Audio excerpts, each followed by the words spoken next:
네. 오늘도 요한복음 이제 10장 말씀 꽤 오래 봤는데 이제 마지막 말씀 우리 함께 나누도록 하겠습니다.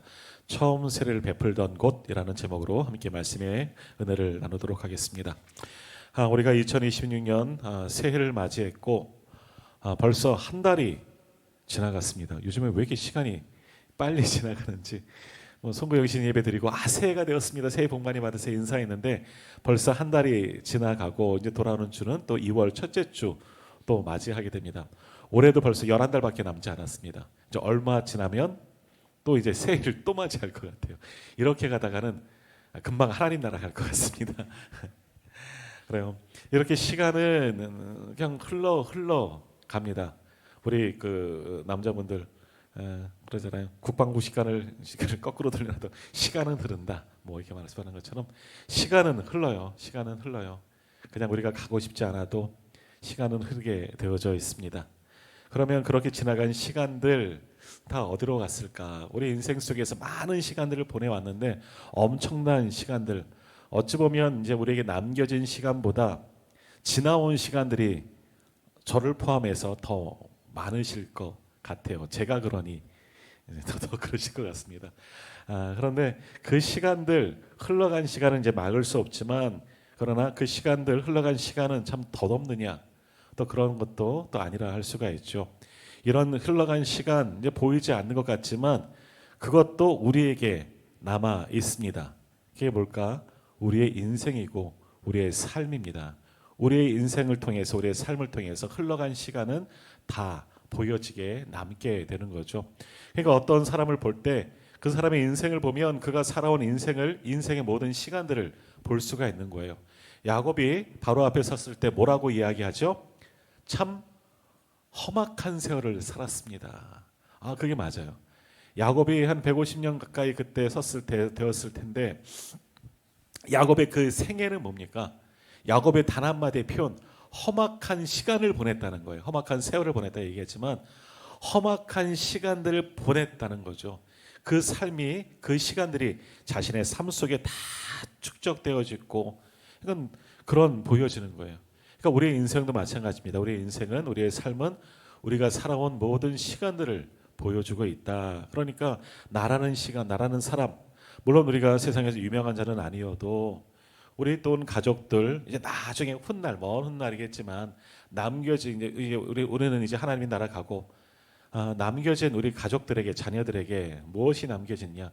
우리 부모님이, 그러니까 내가 살아온 삶을 자녀들에게 남겨주고 가고 우리 자녀들도, 우리도 마찬가지로 부모님의 그런 삶을 기억하고 있는 거죠. 그러니까 시간은 흘러가지만 덧없이 시간이 흘러가는 것은 아니라 우리의 삶 속에 다 그것이 녹아져 있고 기록되어져 있다라는 겁니다. 그러니까 우리가 그런 시간들을 정말 허투루 어느 누구도 보낼 수 없다라는 겁니다.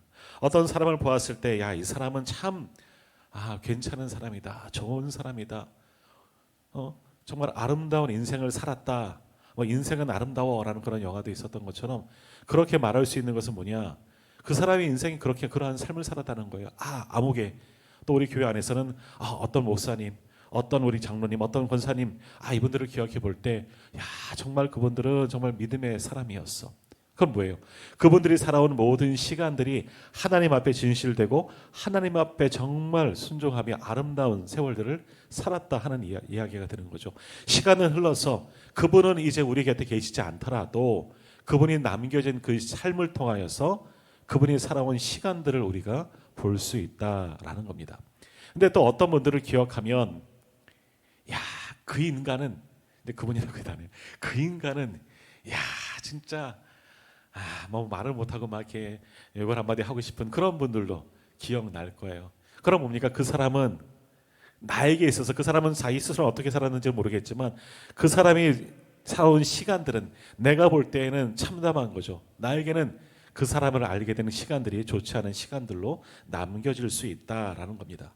그러니까 우리가 흘러간 시간, 그 시간 다 어디 갔나 보지만 우리 사람들 개개인의 삶 속에, 인생 속에 그 시간들이 다 남겨져 있다는 겁니다. 그건 우리도 마찬가지고요. 우리도 마찬가지로 우리가 살아온 모든 시간들이 우리 나라는 그 인생 속에 삶 속에 다 남겨져 있다라는 겁니다. 또 가끔 그런 생각 해보잖아요. 내가 그때 그 시간 속에서 그 순간에 이러한게 선택했더라면, 내가 그때 이런 일을 하지 않았더라면, 아니면 그런 것을 했더라면, 그런 생각들을 하지만 돌이킬 수는 없잖아요. 만일 그때 내가 조금 더 올바른 선택을 했고 또 하나님 앞에서 부끄럽지 않은 삶을 살았다면 지금 내가 더 얼마나 하나님 보시기에 예쁠까, 아름다운 삶을 살았다 칭찬받을까, 하나님의 마음에 합당한 삶을 살았다고 칭찬받을까, 그런 생각들을 할 수가 있다라는 거죠. 우리 주님께서 짧은 이 땅의 삶을 사셨습니다. 물론 주님은 십자가에서 죽기 위해서 이 땅에 오시는 그런 삶을 사셨지만 정확하게 알 수는 없지만 30세쯤, 그래서 보통 3년 동안 사역하셨다라고 표현하니까, 그러니까 30세라고 하시면 33년의 인생을 주님은 이 땅에 인간으로서 사셨잖아요. 그리고 마지막 십자가에서 죽으셨습니다. 근데 주님께서 죽으실 때 우리 가상칠언 이제 다 아시는데 곧 이제 사순절이 시작되어지고 또 가상칠언의 말씀들을 또 묵상하겠지만, 가상칠언 가운데 주님의 십자가에서 마지막 하신 말씀이 뭐죠? 다 이루었다. 주님은 다 이루었다 하시고 아버지의 내용을 하나님 아버지 손에 맡깁니다 하는 것도 있지만 다 이루었다 하고 죽으셨습니다. 주님은 이 땅에 오신 목적이 뭐예요? 하나님이 구원의 계획을 가지고 인류 구원이라는 대속의 죽음이라는 그것을 위해서 이 땅에 오셨어요. 우리는 악착같이 살려고 이 땅을 살아가지만, 그러나 주님은 죽으시기 위해서 이 땅에 오셨잖아요. 누가 죽기 위해서 이 땅을 살아갑니까? 자연스럽게 죽는 것이지만 주님은 처음부터 죽기 위해서, 우리를, 바로 나를 대신해서 죽기 위해서 이 땅에 오셨어요. 그리고 마지막 그 십자가 위에서 뭐라고? 다 이루셨다. 다 이루셨어요. 그러니까 주님의 그 33년이라고 합시다. 그 33년의 그 짧은 생애는 어떠한 삶이에요? 하나님의 구원 계획을 이루고자 하는, 우리를 살리고자 하는 그 모든 시간들이 주님의 그 순간에 시간에 나타나 있다는 거죠. 삶 속에 그 짧은 생애이지만 인간으로서 이 땅에 짧게 사셨지만 다 이루셨다. 그 한마디에 다 농축되어진 그 삶을 사실 수 있다라는 겁니다. 오늘도 우리도 가끔 이제 그런 프로그램 가운데 이제 그런 거잖아요. 마지막 때 우리 한번 생각해 보면서, 이제 우리가 정교인 수련회 하고 그러면 한번 그런 것도 해보셨겠지만 유언을 한번 써보는 것들, 저도 교회학교를 지도하면서 많이 해봤어요. 입관 체험도 해보고, 저는 폐쇄 공포증이 좀 있어갖고 다른 거 괜찮은데 좁은 곳에는 갇혀 있는 게 굉장히 못하거든요. 그래서 제가 지도자이기 때문에, 교육자이기 때문에 학생들에게는 관에다 다 집어넣고 못도 다 박아봤는데 저는 사실 안 들어가 봤거든요. 근데 대학원 수업하다가 프로그램 가운데 하나가 있어갖고 들어갔어요. 한 1분이나 들어가 있었을까? 정말 죽는 줄 알았어요. 그랬는데 하여튼 우리가 마지막 때가 이제 오겠지만, 그런 프로그램을 할 때 내 마지막 때 내가 무슨 말을 남길까 한번 써보기도 하고, 저도 그런 프로그램을 하면서 나름대로 우리 가족들, 이제 우리 아이들이 아기였을 때 그 아이들을 생각하면서 이제 남긴 그런 글도 한번 써보았지만, 근데 우리가 정말 마지막 때에 예수님처럼 다 이루었다 하고 돌아가시는 분은 없을 것 같아요. 마지막 순간까지도 다 이루지 못한 그런 삶이 있고, 후회스러운 삶이 있고, 또 안타까운 것, 하지 못한 것, 어찌 보면 죽기 싫어서 이 땅의 삶을 더 살고 싶어서 그런 모습으로 우리는 마지막을 보내진 않을까 하지만 생각합니다. 그러나 누구도 그럴 수는 없고 죽음의 때도 알 수 없을 뿐더러 그 시간도 우리가 정할 수 없기 때문에 주님처럼 마지막 그 순간에 다 이루었다 하는 그런 삶을, 그런 남겨진 말을 아마 할 수는 없을 것 같습니다. 그런데 우리가 마지막 죽을 때 정말 후회 없는 인생을 살았다, 다 이루었다, 참 아름다운 인생이었다, 이렇게 말할 수 있다면 아론 그런 분은 정말 귀한 삶을 사셨을 거다, 귀한 시간들을 보내셨을 것이다, 그런 생각을 해보게 됩니다. 자, 다시 이제 주님의 모습으로 한번 돌아가 보겠습니다. 주님은 십자가 위에서 마지막 말씀, 다 이루셨다, 다 이루었다라고 말씀하셨습니다. 그 한마디에 주님의 모든 생애가 이제 다 보여지는 거죠. 하나님이 구원의 계획을 가지고 이 땅에 오셔서 그것을 이루고자 우리를 어떻게든 구원시키고자 하나님의 말씀을 전하시고, 우리가 요한복음에서도 많이 보았잖아요.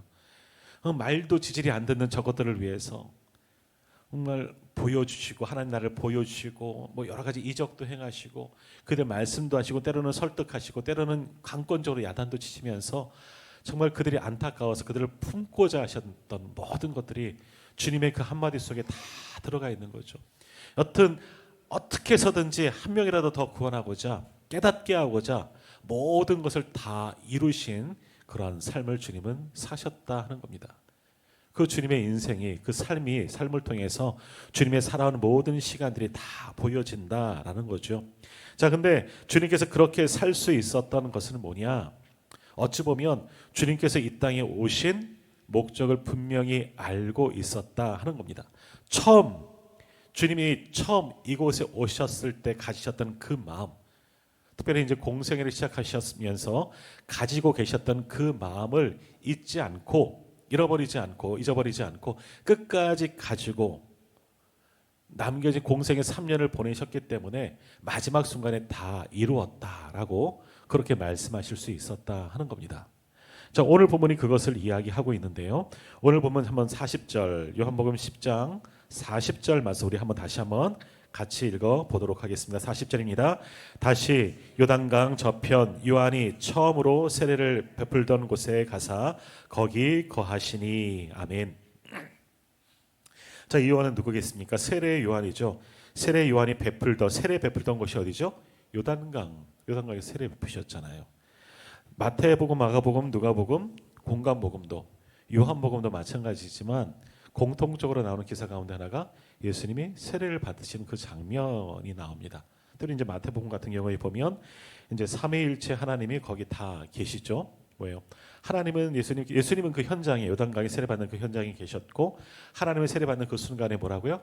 이는 내 사랑하는 아들이니 너희는 이 말을 들으라 하면서 하늘에서 내 기뻐하는 자라, 내 사랑하는 아들이다 하는 하나님의 음성이 들렸고, 성령은 어떻게? 비둘기 형상처럼 쭉 내려오는, 여기 바뀌었네요. 비둘기 형상처럼 내려오는 그 삼위일체 하나님의 그 역사가 거의 성경에는 그렇게 함께하는 건 나오지 않지만 그 현장 가운데 세례받는 그 순간에 있었다 하는 것이 되죠. 그 세례 받으심, 그것이 주님의 사역의 처음 시작입니다. 물론 그 이전의 공생의 이전의 삶도 십자가로 나아가는 그런 삶이었죠. 그냥 허투루 보내신 것들은 아니었습니다. 30년 동안의 가정에서 이제 조용히 아무도 알지 못하는 무명의 사람으로 살아왔지만 그 시간조차도 이 3년 공생의 삶을 준비하는 그런 삶이셨고, 또 이제 공생애를 시작하면서 하셨던 일은 뭐냐? 바로 먼저 세례를 받으셨다라는 겁니다. 세례를 받으셨다. 거기가 처음 시작입니다.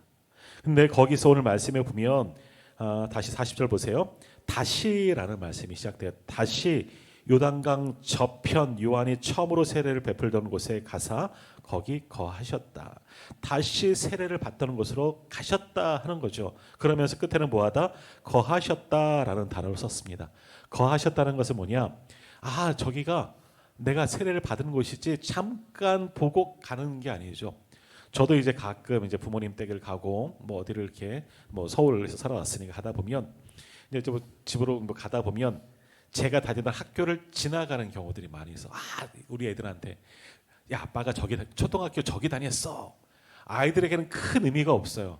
아빠 벌써 몇 번째 얘기야 막 그러는데 아이들에게는 의미가 없지만 저에게는 그 초등학교는 초등학교 6년을 다닌 그 학교거든요. 나름대로 어떤 추억들을 가지고 있는, 어렸을 때 그 추억들을 가지고 있는 학교이기 때문에 그것을 지나갈 때마다 저에게는 의미 있지만 아이들에게는 의미 없어요.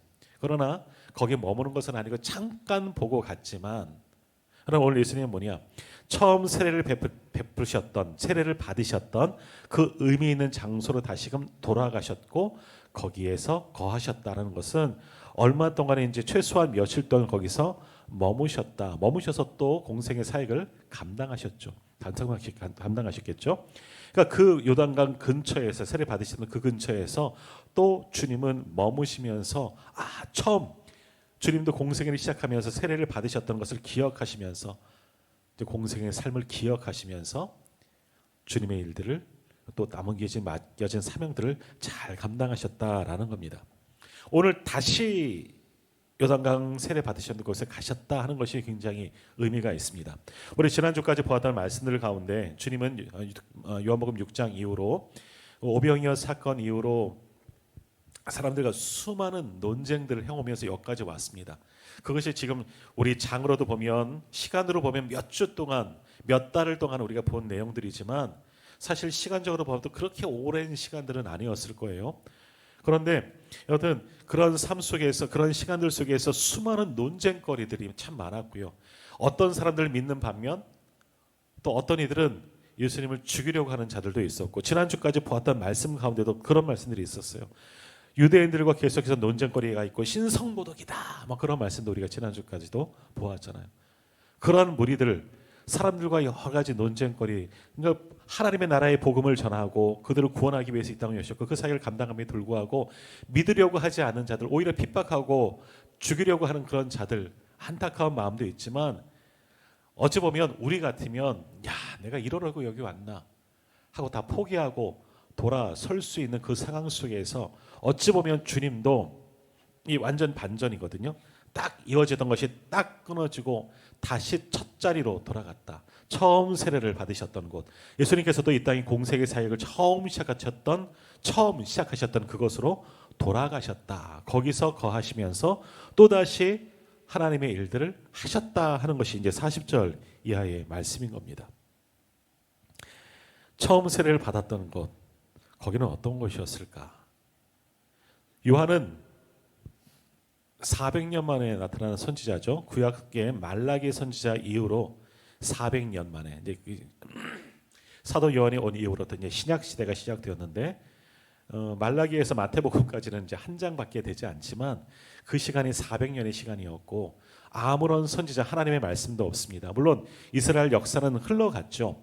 그 안에 나라가 완전히 또 한번 멸망당하고 뭐 여러 가지 일들 예루살렘 성전도 수탈되고 파괴되고 그런 상황들도 있었고 또 독립운동도 해서 마카비 혁명 같은 그런 독립운동도 있어 성전을 회복하고 정결하게 만들고 그래서 성전을 다시 회복하면서 한 그런 날도 기념하에 지키기도 하고 그러지만 그 이후는 로마가 또 지배를 받는 이런 세월들이 있었습니다. 여튼 400년 만에 다시 나타난 처음 선지자 그가 세례 요한이라고 할 수 있는 거죠. 400년 만에 세례 요한을 통해서 하나님의 말씀이 선포되었습니다. 뭐라고 선포했죠? 회개하라. 천국이 가까이 왔다. 회개하고 복음을 믿어라. 하는 그 말씀 똑같이 예수님처럼 똑같이 하셨어요. 400년 만에 나타난 그 선지자의 말씀을 듣고 광야에서 외치는 자의 소리 그 예언의 말씀처럼 광야에서 외쳤지만 많은 사람들이 그에게 찾아간 모든 이들이 회개하면서 요한에게 그 요단강에서 세례를 받게 된 거죠. 그래서 세례자 요한 또는 세례 요한이라고 그분을 표현합니다. 수많은 사람들이 요한 앞에 무릎을 꿇고 세례를 받았습니다. 한번 생각해 보십시오. 요단강 물에 푹 눌러 앉아서 그 물속에 잠기면서 회개의 세례, 죄사함의 세례를 받는 모든 사람들의 모습. 사람들은 400년 만에 나타난 하나님의 음성을 듣고 마음의 찔림을 받고 우리가 어찌할꼬 하면서 그 앞에 회개하면서 세례를 받았습니다. 예수님도 그렇게 세례를 받는 가운데 그 자리로 가셔서 예수님도 세례를 받으시려고 아마도 사람들처럼 세례 요한 앞에 무릎을 꿇으며 다가가셨을 거예요. 그 앞에 무릎을 꿇고 세례를 받으려고 할 때 마태복음 3장 14절에 보면 그 순간 어떤 일이 일어났냐. 요한은 예수를 붙잡고 만류하는 거죠. 내가 당신에게 세례를 받아야 할 터인데 당신이 내게로 오시나이까 나는 감당할 수 없다는 겁니다. 성령이 그를 알게 하셨다. 성경이 말씀하고 있습니다. 요한이 어떻게 예수님을 알아봤는지 성령을 통해서 알아보고 내가 오히려 당신께 세례 받아야 하는데 왜 어찌 하나님의 아들이 여기 와서 무릎을 꿇고 계시느냐. 드릴 수 없다는 것. 다른 사람은 죄사함을 받기 위해 세례를 받지만 당신은 흠이 없으신 분에게 그렇게 할 수 없습니다. 내가 오히려 세례를 받아야 합니다. 요한이 적극적으로 아주 만류를 했습니다. 그때 예수님께서는 그러한 세례 요한에게 이렇게 말씀하셨습니다. 이제 허락하라. 우리가 이와 같이 하여 모든 의를 이루는 것이 합당하니라 라고 말씀합니다. 이와 같이 한다는 것은 뭐냐? 예수님도 마치 다른 사람들이 세례 요한 앞에서 무릎 꿇고 세례 받은 것처럼 다시 말하면 사람들은 왜 무릎 꿇고 세례받은 거죠? 요한 앞에 찔림을 받고 회개하라. 하나님의 나라가 가까이 와서는 회개하라. 복음을 믿으라. 찔림을 받고 그 앞에 죄사함의 세례를 받기 위해서 무릎을 꿇은 거죠. 죄인으로서 무릎을 꿇었는데 예수님께서도 말씀하시는 거예요. 예수님은 죄인이 아니시잖아요. 하나님이시잖아요. 아무 흠도 없는, 그러나 죄인과 같이 인간의 몸으로 오셨어요. 그렇다고 주님은 인간의 몸으로 오셨기 때문에 죄가 있느냐? 아니에요. 그렇지 않습니다. 하지만 이와 같이 내가 한다는 거예요. 나도 죄인들과 똑같은 사람의 모습으로 너에게 지금 세례를 받아야 한다. 이것이 시작이다라는 말씀인 거죠. 그래서 예수님도 그 세례 요한 앞에 수많은 죄인들처럼 무릎을 꿇고 세례 요한이 베푸는 세례를 받으셨다는 거죠. 그때 하늘에서 음성이 들리고 성령이 충만하게 내려오는 것을 모든 이들이 보았다 하는 겁니다. 자, 이렇게 예수님께서도 처음 시작을 어떻게 하셨느냐? 인간이 되신 거죠. 무릎을 꿇고 죄된 인간의 모든 것을 느끼기 위해서 이와 같이라는 단어가 그겁니다. 스스로 죄인처럼 되신 겁니다. 아무 흠도 없으신, 죄도 없으신 하나님의 본체이신 주님이 스스로 죄를 짊어진 채 우리와 똑같이 세례 요한의 앞에서 무릎을 꿇고 죄된 인간의 모습으로 세례를 받으셨다라는 겁니다. 만일 세례 요한의 만류처럼 우리라면 그랬을 것 같아요. 우리라면 그래 내가 저기 가서 무릎을 꿇고 시작해야 되는데 하려는 순간에 하지 마세요 그러면 내가 당신에게 세례를 받아야지, 당신이 여기서 세례를 받을 수 있느냐? 하나님의 아들이신 분이 그러면 우리 같으면, 저 같으면 그렇지 내가 세례 부를 것은 안 되겠지 하고 벌떡 일어나 갖고 그럴 것 같아요. 그러나 주님은 그렇지 않으셨어요. 왜? 그것이 하나님의 뜻이고 그래야만 우리를 속속들이 다 알 수 있기 때문에 죄인된 모습으로, 인간과 같은 그 모습으로, 죄를 가진 것은 아니지만 그런 우리의 모습으로, 인간을 모습으로 그것에서 세례를 받으셨다는 겁니다. 거기에서도 주님은 하나님 신성도 가지고 계셨지만 그 신성을 포기하시고 마치 우리처럼, 인간처럼 세례자 요한 앞에 무릎을 꿇으셨다라는 겁니다. 왜? 주님이 죄가 있으셔서가 아니라 우리의 죄를 짊어지신다 하는 그 의미가 세례자 요한 앞에 무릎 꿇은 그 모습 가운데 있다는 거죠. 주님도 똑같이 우리의 죄를 짊어지시고 가기 위해서는 주님도 그렇게 하셨어야 한다라는 겁니다. 자, 오늘 예수님께서 그렇게 세례를 받으신 곳으로, 그 자리로, 처음 사명의 자리로, 처음 공생의 시작의 자리로 돌아가셨다는 거예요. 그때를 기억하시면서 다시금 하나님께서 맡기신 사역을 감당하기 위해서 주님도 기억하시는 거죠. 그 자리, 그 요단강 세례를 받으셨던 그곳을 기억하시면서 여기서 하나님께서 맡기신 사역이 시작되었지. 내가 짊어져야 할 것은 그때 내가 죄인처럼 마치 무릎을 꿇은 것처럼 이제 앞으로 가야 할 것도 우리를 위해서, 모든 인간들을 위해서 죄를 짊어지고 가야 하지. 이러한 것들을 다짐하면서 그 세례받은 곳으로 돌아가셔서 다시 한번 거기서 며칠 동안 유하시면서 거하시면서 하나님 나라의 복음을 전하셨다 하는 것이 오늘 본문의 말씀인 겁니다. 주님도 그 마지막 순간 다 이루었다 라고 말할 수 있었던 것은 처음 이 사명을 결코 잊지 않으셨다는 거예요. 하나님이 주신 그 약속을 잊어버리지 아니하고 처음 인간처럼 무릎을 꿇었던 그것을 기억하시면서 모든 사역을, 초심을 잃어버리지 않고 끝까지 가셨기 때문에 주님은 다 이루었다라고 말씀하실 수 있었다 하는 겁니다. 자, 창세기에 보면 야곱이 나오죠. 야곱이 하나님을 만납니다. 형에게 이제 팥죽을 주고 아버지의 그 축복을 가로채고 다 받았지만 형의 칼날을 두려워해서 도망치는 가운데 광야에서 밤에 잠을 자는 동안에 꿈속에서 하나님을 만나게 되죠. 그리고 그곳에서 무릎을 꿇고 제단을 쌓고 하나님과 언약을 맺습니다. 그 곳의 이름이 뭐죠? 베델입니다. 베델. 그 이후로 성경 속에서 야곱이 하나님께 예배했다. 아브라함은 예배의 사람이고 그 아들 이삭도 예배의 사람입니다. 하지만 야곱은 하나님께 예배했다라는 말이 극히 많이 나오지는 않습니다. 그런데 야곱도요, 자기 인생의 가장 중요한 일이 있을 때 그때는 베델로 돌아갑니다.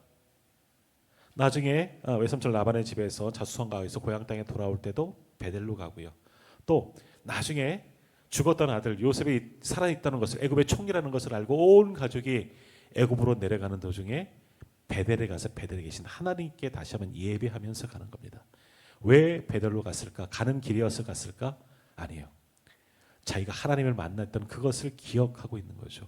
거기서 하나님은 어떤 말씀을 하셨냐?